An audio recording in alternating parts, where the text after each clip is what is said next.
नमस्कार दोस्तों, बुढ़ापे में औलाद के ताने से बचना है तो उन्हें ये 3 आदतों को भूलकर भी मत सिखाएं, नहीं तो पछताना पड़ेगा। तो आइए प्रिय दर्शकों, बिना देरी किए आरंभ करते हैं आज की प्रेरणादायक कहानी को। प्रिय दर्शकों, बुढ़ापे में औलाद की बेदर्दी झेलने से बचना चाहते हैं तो अपनी औलाद को इन 3 गलत आदतों के करीब मत जाने दीजिए। प्रिय दर्शकों, जब हम देखते हैं कि किसी बेटे ने अपने माता पिता को घर से बाहर निकाल दिया या उम्र के अंतिम पड़ाव में उन्हें अकेला छोड़ दिया तो यह सवाल मन में उठता है कि यदि ऐसे दिन देखने हो तो औलाद के बिना रहना कहीं बेहतर है। कभी कभी बेटे बहू अपने माता पिता को भिक्षा मांगने पर मजबूर कर देते हैं, अपमानित करते हैं या उन पर हाथ तक उठाते हैं। ये सब देखकर यह ख्याल आता है कि क्या औलाद इसलिए पाली जाती है, लेकिन अक्सर ऐसी परिस्थितियों के लिए माता पिता स्वयं जिम्मेदार होते हैं। बच्चे ऐसे नहीं बनते, उन्हें ऐसा बनाया जाता है। आज हम आपको एक ऐसी कहानी सुनाते हैं जो आपको सोचने पर मजबूर कर देगी। ये कहानी है एक नालायक बेटे की, जिसे सुनकर शायद आप खुद के लिए सीख ले सके। तो चलिए दोस्तों, बिना किसी देरी के आज की प्रेरणादायक कहानी को शुरू करते हैं। पर वीडियो में आगे बढ़ने से पहले यदि आप भी भगवान गौतम बुद्ध के सच्चे भक्त हैं तो इस वीडियो को लाइक करके कमेंट बॉक्स में नमो बुद्धाय जरूर लिख देना। और दोस्तों, यदि आपने अभी तक हमारे चैनल को सब्सक्राइब नहीं किया है तो चैनल को भी सब्सक्राइब कर लेना ताकि आने वाली वीडियो सबसे पहले आपको मिल पाए। तो चलिए बढ़ते हैं आज की प्रेरणादायक बौद्ध कहानी की ओर। एक शहर में हरिनारायण नाम के सज्जन रहते थे। वह एक छोटे स्तर की सरकारी नौकरी में कार्यरत थे। उनकी पत्नी का नाम कमला था। कमला अपने पति का सम्मान करती थी और उनकी आमदनी के अनुसार घर का प्रबंधन करती थी। उनके 2 बच्चे थे, एक बेटा और एक बेटी। बेटी की शादी हो चुकी थी और बेटा राम प्रताप उनके सपनों का केंद्र था। हरि नारायण और कमला ने राम प्रताप की शिक्षा दीक्षा में कोई कमी नहीं छोड़ी। उसे अच्छे से अच्छे स्कूल और कॉलेज में दाखिला दिलाया। इंटरमीडिएट के बाद राम प्रताप आगे की पढ़ाई के लिए दूसरे शहर चला गया। उसने वहां बड़ी मेहनत की और अंततः एक अच्छी नौकरी प्राप्त कर ली। उसी दौरान उसकी मुलाकात एक बड़े घर की बेटी गौरी से हुई और दोनों के बीच दोस्ती हो गई। एक दिन राम प्रताप गौरी को घर लेकर आया और अपने माता पिता से कहा कि वह उससे शादी करना चाहता है। राम प्रताप की खुशी को प्राथमिकता देते हुए हरिनारायण और कमला ने उनकी शादी कर दी। गौरी शिक्षित और आकर्षक थी और उसके घर में आने से हरिनारायण और कमला बहुत प्रसन्न थे। शुरुआत में सब कुछ सामान्य रहा, लेकिन धीरे धीरे बेटे बहू के व्यवहार में बदलाव आने लगा। गौरी बड़े घर की बेटी थी और स्वतंत्र जीवन जीने की आदी थी। सास ससुर की छोटी छोटी बातों पर उसे चिड़चिड़ाहट होने लगी। वह इन बातों की शिकायत राम प्रताप से करती थी। राम प्रताप उसे समझाता, थोड़ा सहन कर लो माँ, बाबूजी के प्रति अच्छा व्यवहार रखोगी तो संपत्ति का मालिकाना हक हमारे नाम पर हो जाएगा। उसके बाद जैसा तुम चाहोगी वैसा होगा। राम प्रताप की इस सोच ने गौरी को भी सास ससुर की हर बात सहने के लिए मजबूर कर दिया। वह बाहर से उनकी बात मान लेती थी, लेकिन भीतर से असंतोष पनपता रहता था। धीरे धीरे इस रिश्ते में प्यार और सम्मान खत्म होने लगा। एक दिन अचानक हरिनारायण जी गंभीर रूप से बीमार हो गए। उन्हें खून की उल्टियां होने लगी, जिससे कमला जी तुरंत उन्हें अस्पताल लेकर गई। डॉक्टर ने बताया कि उनकी जान बचाने के लिए काफी पैसे का इंतजाम करना होगा। परेशान कमला जी ने अपने बेटे राम प्रताप से कहा, बेटा, तुम्हारे पापा ने जो कुछ भी बचाकर बेटा रखा था वह इस समय काम नहीं आ रहा है। तुम किसी भी तरह से पैसों का इंतजाम कर लो। पैसों का नाम सुनते ही राम प्रताप ने जवाब दिया, माँ, इतने पैसों का इंतजाम मैं इतनी जल्दी कहाँ से करूँगा। मेरी नौकरी मामूली सी है और मैंने अभी अभी अपने नए ऑफिस का ऑर्डर दिया, उसके लिए भी काफी रकम चाहिए। अचानक इतनी बड़ी रकम का इंतजाम मेरे बस से बाहर है। माँ ने समझाते हुए कहा, बेटा, तुम्हारे पिता को ठीक कराना हमारी पहली प्राथमिकता है। तुम अपने किसी मित्र या रिश्तेदार से उधार लेकर काम चलाओ। पापा ठीक हो जाएंगे तो हम सारा पैसा वापस कर देंगे। राम प्रताप ने कहा, मां, मैं तो पहले ही कहता था कि पापा को अपनी सारी संपत्ति मेरे नाम कर देनी चाहिए, लेकिन लगता है उन्हें मुझ पर भरोसा ही नहीं है। कमला ने कहा, बेटा अभी इन बातों को छोड़ो, तुम्हारे पापा को किसी तरह ठीक कराना है। मैं वादा करती हूं कि जब वह ठीक हो जाएंगे तो सबसे पहले ये काम करूंगी। राम प्रताप थोड़ी देर के लिए वहां से चला गया और फिर लौटकर बोला, मां चिंता मत करो, पैसों का इंतजाम हो गया है। मैंने 1 महीने में लौटाने की शर्त पर जुटाए हैं, लेकिन अगर समय पर नहीं लौट आए तो मेरी प्रतिष्ठा खराब हो जाएगी। मां ने जवाब दिया, बेटा तुम्हारे पापा के ठीक हो जाने के बाद हम हर हाल में पैसे चुका देंगे, अभी तुम उनकी सेहत पर ध्यान दो। कुछ देर बाद गौरी ने राम प्रताप को अलग ले जाकर पूछा, तुमने इतनी बड़ी रकम कहाँ से जुटाए?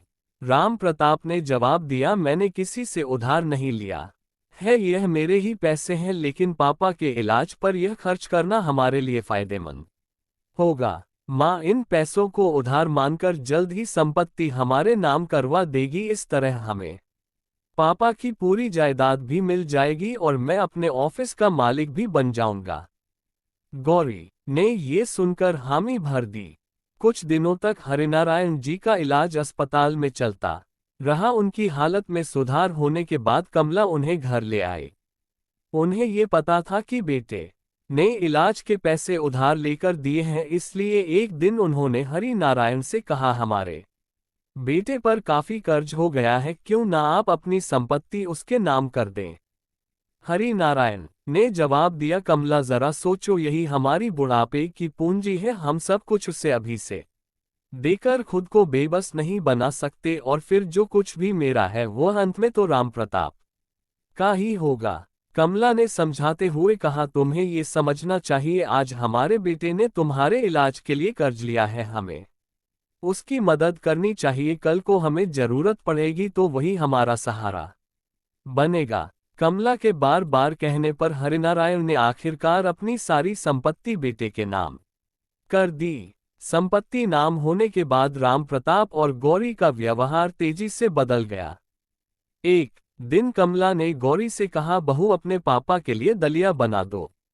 गौरी ने व्यंग्य भरे स्वर में कहा, 1 मिनट रुको मम्मी जी, मैं कागज कलम लेकर आती हूँ, फिर तुम पूरी सूची बनाकर बता देना कि क्या बनाना है। कमला अचंभित होकर पूछने लगी, बहू ये तुम क्या कह रही हो, मैं समझी नहीं।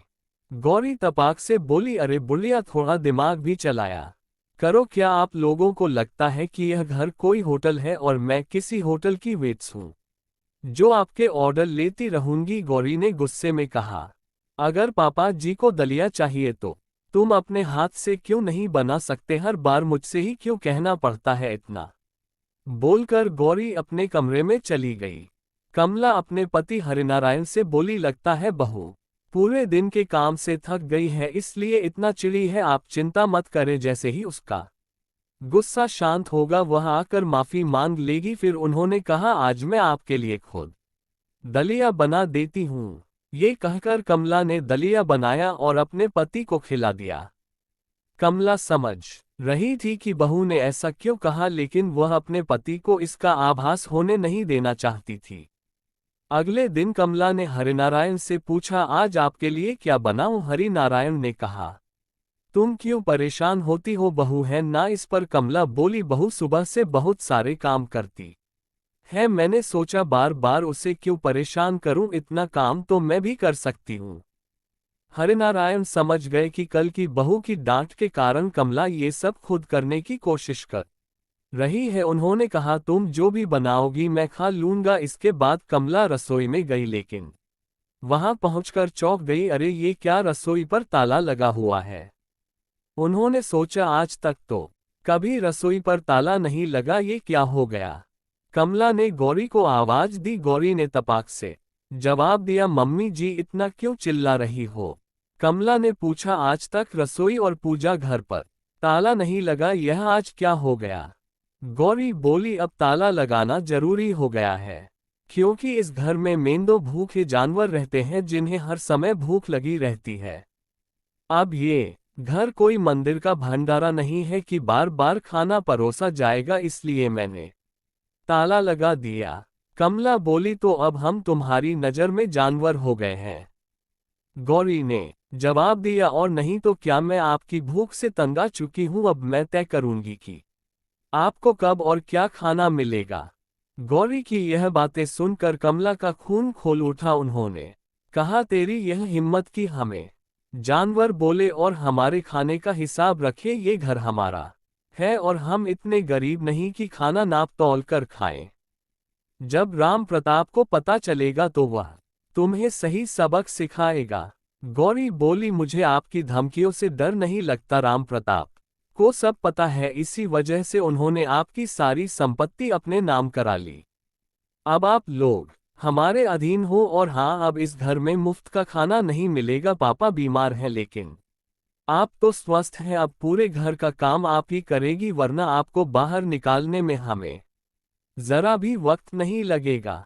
अपनी बहू की ऐसी बातें सुनकर कमला चुपचाप अपने कमरे में चली गई। उनकी आंखें आंसुओं से भरी हुई थी। हरिनारायण ने ये देखकर कहा, कमला, इसी वजह से मैं संपत्ति राम प्रताप के नाम नहीं करना चाहता था। मुझे पता था कि जैसे ही हमारे हाथ खाली होंगे ये लोग हमें लात मारेंगे। मैंने तुम्हारे कहने पर सब कुछ उनके नाम कर दिया, लेकिन यह इतना नीचे गिर जाएंगे ये तुमने नहीं सोचा था। अब अगर इस घर में रहना है तो सारे काम खुद करो, वरना हमें बाहर निकाल दिया जाएगा। कमला बोली, आप चिंता मत करें, बेटे के आने पर मैं उससे सब कुछ कहूंगी। जब राम प्रताप घर आया तो कमला ने रोते हुए पूरी बात बताई। उन्होंने कहा, बेटा, क्या हम इस घर के जानवर हैं जो तेरी पत्नी हमें ऐसा कहती है? आज तक हमारी रसोई पर कभी ताला नहीं लगा, लेकिन आज गौरी ने रसोई पर ताला डाल दिया। क्या हम तुम्हारे माता पिता नहीं है या फिर कोई नौकर है? राम प्रताप ने ठंडे स्वर में कहा, बस करो माँ, आप किस जमाने में जी रही हैं? आज के समय में ना बाप बड़ा है ना भैया, सबसे बड़ा रुपया है। क्या आपको लगता है कि मैं और मेरी पत्नी पूरी जिंदगी आपकी सेवा करेंगे? खबरदार, जो आज के बाद मेरी पत्नी के बारे में कुछ भी कहा, वह जैसा कहेगी वैसा करना होगा, वरना अंजाम बुरा होगा। कमला को उम्मीद थी कि उनका बेटा उनकी बात सुनेगा, लेकिन यहाँ तो उल्टा हो गया। बेटे ने रही सही कसर पूरी कर दी। बेटे की बातें सुनकर कमला की जुबान से एक शब्द नहीं निकला, सिर्फ आंखों से आंसू बह रहे थे। इधर बहू और बेटे का बर्ताव दिन ब दिन और भी खराब होता चला गया। गौरी पहले तो रसोई में ताला लगाती थी, लेकिन अब उसने खाना भी कम कर दिया। धीरे धीरे वह उन्हें बासी भोजन परोसने लगी। हरिनारायण, जो पहले से ही बीमार थे, बासी खाना खाते खाते और भी अधिक कमजोर हो गए। दूसरी ओर कमला पूरे दिन घर का काम करती थी और ऊपर से उन्हें ताज़ा और पर्याप्त खाना भी नहीं दिया जाता था। धीरे धीरे उनकी सेहत गिरने लगी और कमजोरी के कारण उन्हें चक्कर आने लगे। एक दिन काम करते करते वह थककर सो गई। हरिनारायण जानते थे कि कमला को घर का सारा काम करना पड़ता है और उन्हें भरपेट भोजन भी नहीं मिलता। उन्होंने अपनी बहू से कहा, बहू, आज रात का खाना मुझे मत देना, इसके बजाय तुम्हारी सास का पेट भर देना, वह बहुत कमजोर हो गई है। गौरी ने रूखे अंदाज में कहा, ससुर जी, आप कह रहे हैं तो मैं ऐसा ही करूंगी, लेकिन बाद में मत कहना कि मैं कमजोर हो रहा हूं। वैसे भी आप दोनों तो ऐसे दिखाते हैं जैसे मैं आपको भूखा रखती हूं। आपसे काम तो कुछ होता नहीं, बस खाना खाना चलता रहता है। धीरे धीरे शाम हुई और जब कमला खाने के लिए गई तो उन्होंने देखा कि आज उनकी थाली में दाल की 2 कटोरियां और 4 रोटियां थी। यह देखकर वह चौंक गई और सोचने लगी कि आमतौर पर गौरी उन्हें 2 रोटियां और 1 कटोरी दाल देती थी, लेकिन आज इतना ज्यादा खाना क्यों परोसा गया? उन्होंने गौरी से पूछा, बहू, आज मेरी थाली में इतना ज्यादा खाना क्यों दिया? गौरी ने रूखे स्वर में जवाब दिया, ज्यादा सवाल मत करो, जो मिला है चुपचाप खा लो, वरना ये भी नहीं मिलेगा। उस दिन कमला ने लंबे समय बाद भरपेट खाना खाया, लेकिन उन्हें यह नहीं पता था कि उन्होंने अपने पति के हिस्से का भी खाना खा लिया है। खाना खाकर वह सोने चली गई। वह अपने पति को गौरी के व्यवहार के बारे में बताना चाहती थी, लेकिन जब वह उनके कमरे में पहुंची तो देखा कि हरिनारायण सो रहे हैं।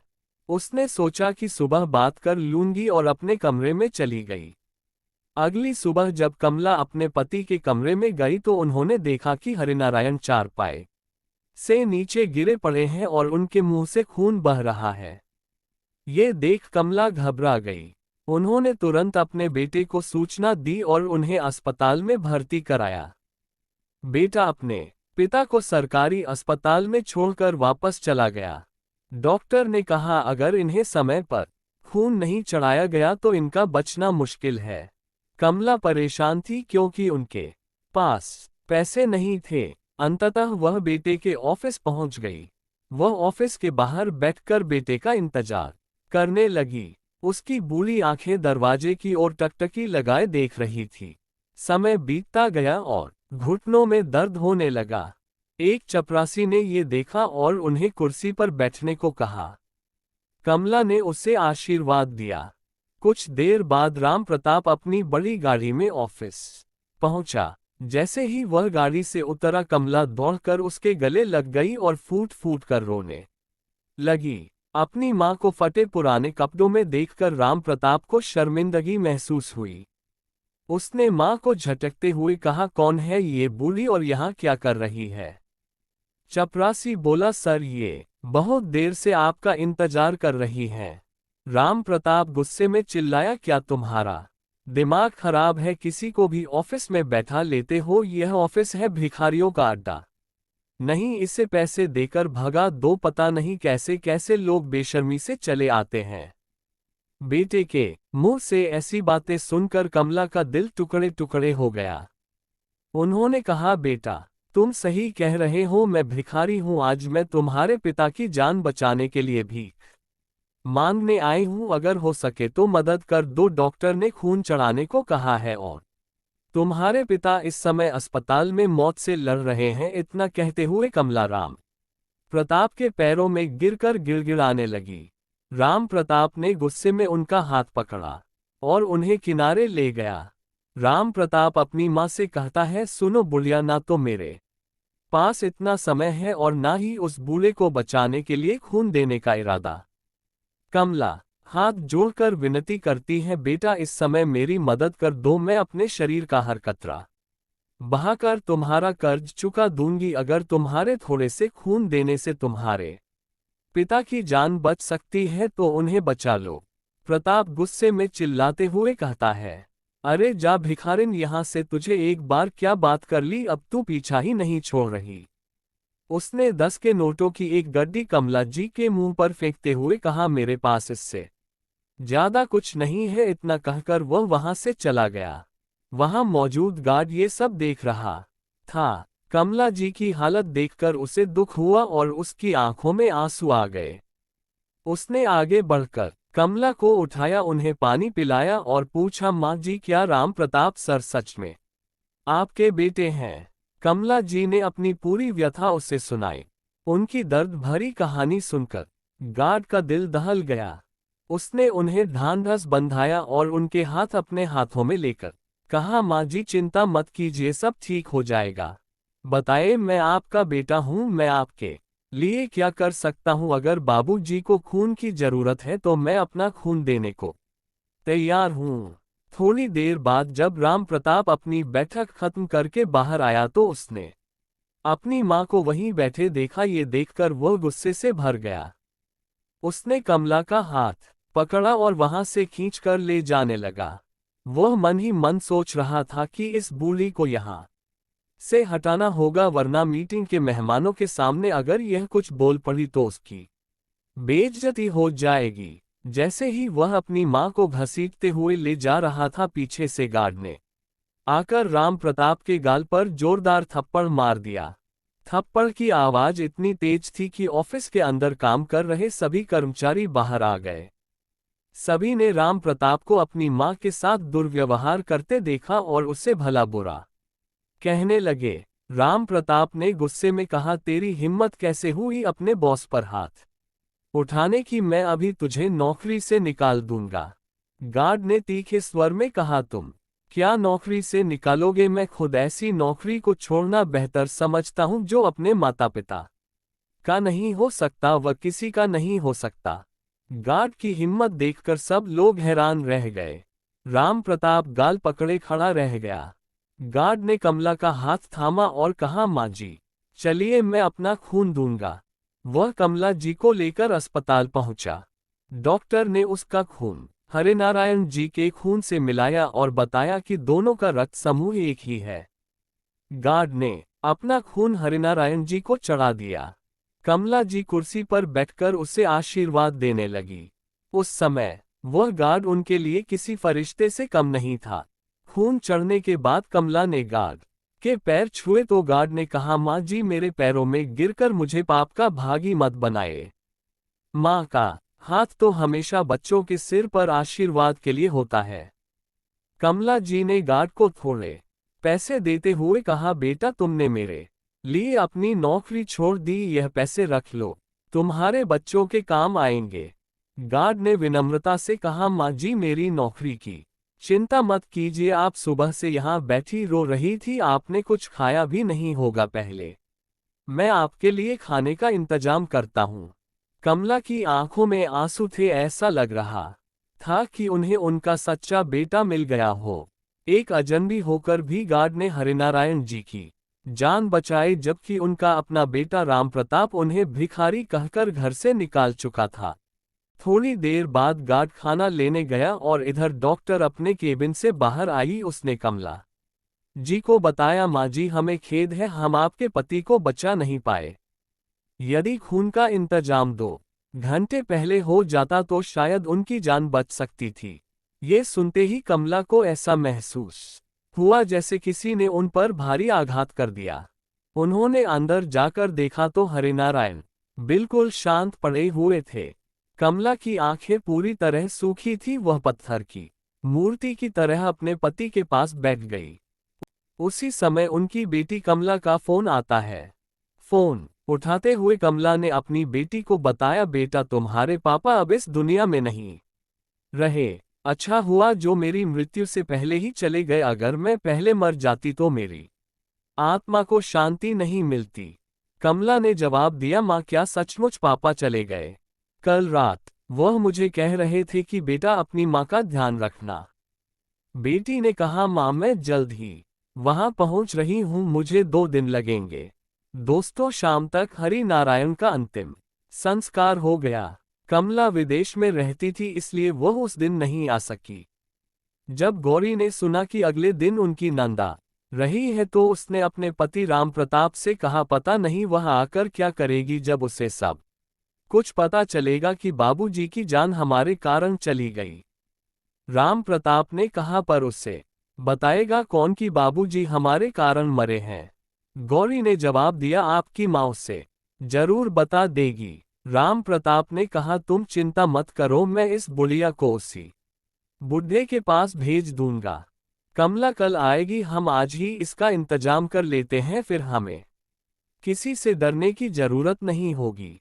अगर कोई पूछेगा तो हम कह देंगे कि पापा के गम में माँ भी चल बसी। दोनों ने मिलकर कमला को मारने का एक खतरनाक योजना बनाई कि उसकी खीर में जहर मिलाकर उसे खिला देंगे, फिर वह भी चल बसेगी। गौरी ने खीर तैयार की और उसमें जहर मिलाकर अपनी सास को खिलाने के लिए उनके कमरे में पहुंच गई, लेकिन उन्हें ये नहीं पता था कि कमला ने पहले ही कह दिया था कि वह कल आएगी और आज ही वह आ जाएगी। कमला के पास घर की चाबी थी जो उसके पिता ने उसे दी थी ताकि वह कभी भी घर आ सके। गौरी जब खीर में जहर मिलाकर अपनी सास को देने वाली थी तभी कमला ने आकर उनकी सारी बातें सुन ली और उन्हें अपने फोन में रिकॉर्ड कर ली। इसके बाद कमला ने दरवाजा खोला और अंदर जाकर गौरी के गाल में जोरदार तमाचा मारा और कहने लगी, अब मुझे समझ आ गया कि मेरे पापा मरे नहीं, तुम दोनों ने मारा है। अब तुम मेरी माँ को भी मारने जा रहे थे। कमला की अचानक उपस्थिति से दोनों घबरा गए। कमला ने तुरंत पुलिस को फोन किया और उन्हें पकड़वा लिया। दोनों ने अपनी सारी जायदाद का जो बंदोबस्त किया था वह भी उनसे छीन लिया। पुलिस को देखकर गौरी और राम प्रताप डर के मारे कांपने लगे और कमला के पैरों में गिरकर माफी मांगने लगे, लेकिन कमला ने उन्हें माफ नहीं किया। पुलिस ने उन्हें पकड़कर सलाखों के पीछे भेज दिया। कमला ने अपनी सारी संपत्ति अपनी बेटी और उस गार्ड के नाम कर दी जिसने अपने रक्त से हरिनारायण की जान बचाने की कोशिश की थी। हालांकि वह बच नहीं पाए। कमला ने भी उस गार्ड को अपना भाई मान लिया। दोस्तों, इस कहानी से हमें 3 महत्वपूर्ण बातें सीखने की आवश्यकता है। जिंदगी में कभी भी अपने हाथ खाली नहीं छोड़ने चाहिए, क्योंकि जब हाथ खाली होते हैं तो अपनों से ही ठोकर मिलती है। बच्चों को बचपन से इतना दूर नहीं रखना चाहिए कि वह हमसे दूर हो जाए। रिश्ते मोह की बुनियाद पर होते हैं। अगर मोह है तो रिश्ते हैं, नहीं तो कुछ नहीं। बच्चों को इंग्लिश स्कूल में पढ़ाने के साथ साथ अपनी संस्कृति और संस्कार भी सिखाने चाहिए। अगर वे अपनी संस्कृति को नहीं सीखेंगे तो विदेशी सभ्यता अपनाकर अपने माँ बाप को बूढ़ा होने पर त्याग देंगे। मैं तो कहूँगा कि हमारे देश में जितने भी कॉन्वेंट स्कूल हैं उनमें आधे घंटे का एक नया विषय जोड़ दिया जाए, जिसमें केवल हमारे आदर्श, संस्कृति, सिद्धांत और महापुरुषों के बारे में बताया जाए। इससे क्या होगा कि बच्चों को पढ़ाई के साथ साथ अपने आदर्शों और सांस्कृतिक विरासत का भी ज्ञान मिलेगा। कहते हैं आप चाहे जितने भी अंग्रेज बन जाएं, यदि आपने बचपन से अपने संस्कारों को सीखा है तो आप कभी अपने कर्तव्य और धर्म से विमुख नहीं हो सकते। तो प्रिय भक्तों, इस कथा के बारे में आपके क्या विचार हैं? कृपया अपनी अनमोल राय हमें कमेंट बॉक्स में जरूर बताएं। हम आशा करते हैं कि यह कथा आपके मन को भाई होगी और आपको आध्यात्मिक